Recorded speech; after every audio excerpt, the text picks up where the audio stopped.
The Midnight Gang by David Walliams and illustrated by Tony Ross and read by me, Mrs. Scoble. Hi everyone. Chapter 17, Telling Stories.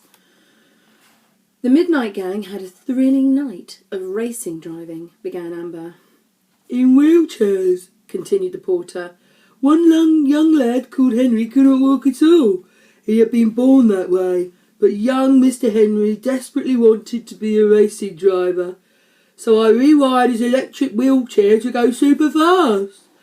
70 miles an hour! It was a blur when he whizzed past. Then, of course, the other children in the ward wanted to go. It wasn't fair, said George. Lucky old Henry. Lucky, said Robin. He couldn't walk. I admit that wasn't so lucky. So I found some rusty old wheelchairs that had been left down in a rot, slurred the porter. I fixed them up with engines that I borrowed from the lawnmowers in the gardener's shed. All the children got a racing number painted on the back of their pyjamas. I used a tea towel as a starter flag and off they went. We raced round and round the hospital corridors all night, exclaimed George. I came third. And there's a really cool picture. There were only 3 children in the race, remarked Amber. Yeah, but I still came third. I crashed 103 times, but still enjoyed it, added Robin. Somehow I came in second. Although the children had started shivering in the freezer room, they couldn't stop sharing their stories of the Midnight Gang after dark adventures. Snow fell from the ceiling as they told their fantastical stories, every one of them true. Then there was a little girl in the ward called Valerie, began Amber. No more than 10 years old, obsessed with history. Wanted to be an archaeologist when she grows up. Her dream was to explore the treasures of ancient Egypt. How did you do that? Asked Tom. Well, I borrowed miles of bandage from the pharmacy, said the porter. Then all the other children wrapped each other in bandages so they could be Egyptian mummies. I made a pyramid out of empty cardboard boxes and they all waited inside. When everything was in place, young Valerie found her way into the pyramid and pretended to be the first archaeologist to find the pharaoh's tomb. Making my way back to the children's ward, I couldn't see a thing, so I got lost, said Robin. I wandered into the wrong ward and ended up giving the old dears a fright. They thought a mummy had come back to life. And there's a picture. That sounds so exciting, said Tom. I love the idea of having a spooky adventure like that.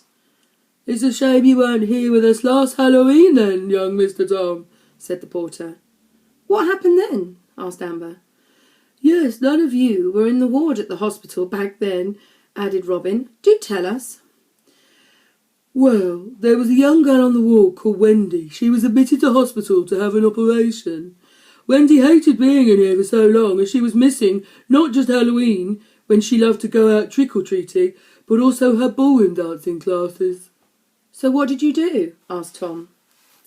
I thought, why not combine the two? So I organised a ballroom dancing competition that started at midnight. That doesn't sound the least bit spooky, said Amber. Well, young Miss Amber, the twist was all the children danced with skeletons. Real ones?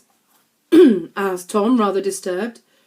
No, of course not. The plastic model ones that the doctors have in their rooms. Another great picture. I love the illustrations. Thank goodness for that.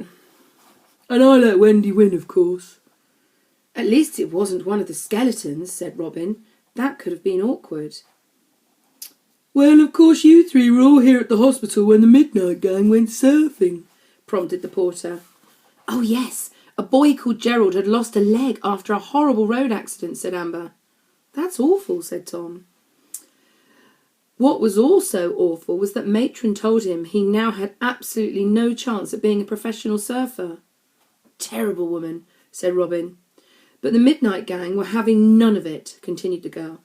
We helped Gerald up onto one of the porter's trolleys, then working together we raced him up and down the stairs all night like he was surfing. The perfect wave. Cool, said Tom. Let's not forget. The young fellow who wanted to have tea with the Queen, slurred the porter. Sandy was his name. How did you do that? Asked Tom. I am not sure I looked much like the Queen, said Robin. I had a shower curtain draped over my shoulders and a bedpan on my head as a crown. And there's a gorgeous picture of Robin with his bandages over his eyes, a shower curtain round his shoulders and the bedpan. And we all know what we use bedpans for. I was in charge of the Queen's corgis, announced George proudly. How? Asked Tom. We snuck around the hospital wards at night and collected up all the fluffiest slippers. Then we attached them to wires on a pole and I moved them around and yapped like a dog. It was unbelievably lifelike, said Robin sarcastically. Sandy really enjoyed it, said George. He didn't enjoy being hit on the head with your pole. That wasn't my fault, protested George. Those corgis were out of control. Quite, said Robin. Just last week we had a boy on the ward who desperately wanted to be a comedian, said Amber. David was his name, but he just wasn't funny, added Robin. Painfully unfunny, actually. Excuse me. When telling a joke, David would say the punchline before the setup. He would say, the tomato saw the salad dressing. Why did the tomato blush? What? Asked Tom. Oh, it gets worse. Is there an owl in there? Hoo hoo, hoo hoo. Who's there? Knock knock. Make it stop, said Tom. Oh, this was his best one. You're under arrest. Freeze. What did the policeman say to his tummy? I don't get it, said George. It should have been, what did the policeman say to his tummy? Freeze. You're under arrest, said Amber. I still don't get it, replied George. Bless poor Mr. David, said the porter. He was blissfully unaware of how unfunny he was, but the boy longed to hear laughter. So what did you do? Asked Tom. I borrowed a cylinder of laughing gas, began the man. What's that? Said Tom. Doctors use it to treat pain, but it's called laughing gas because it also makes people laugh. So, without David knowing, I pumped it into a room full of expectant fathers waiting to hear news from the maternity ward. Then I sent young Mr. David in there.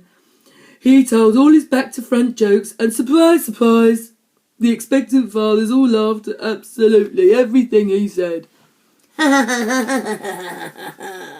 Lots of jokes there, lots of men, lots of dads joking and laughing.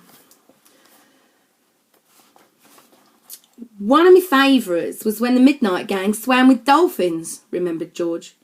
Where was this? Asked Tom. In the hospital's water tank, of course, replied the porter. It's huge, the size of a swimming pool. But what about the dolphins? I pondered borrowing a real one from the aquarium, but I thought better of it.